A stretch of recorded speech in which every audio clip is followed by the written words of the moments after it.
what do you say to people? And I'm thinking of her specifically because I fought with her on Twitter about this. But what do you say to people like Joyanne Reed, like AOC, like so many other people who are insisting this conversation is just made up? This is a right-wing made up problem. CRT is not being promoted anywhere. You guys don't know what you're talking about. You don't know what CRT is. How do you respond to that accusation when it's levied on you? Well, first, I think if someone makes that claim with a straight face, they lack they lack intellectual integrity.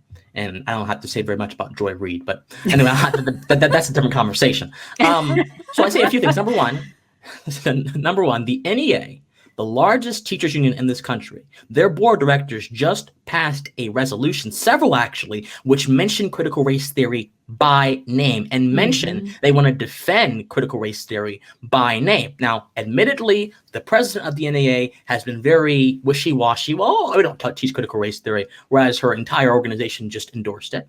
But it's also important to realize that when we say that critical race theory is being taught in education, what we're actually saying is that critical race theory principles are being put in the curriculum. It is true. No one in K through 12, as far as I know, is actually sitting down and reading Kimberly Crenshaw or Derek Bell. And no one's doing that. Very few folks do that in general. Even in law school, very few folks do that.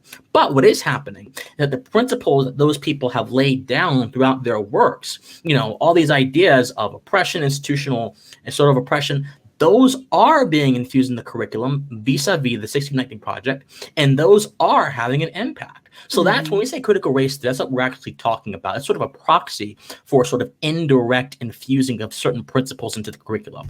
So I would just say to Joy Reid and anyone else that they're number one, they're trying to run from the issue. And number two, they're not understanding the nuances of the issue either. They're just speaking nonsensically. Mm-hmm.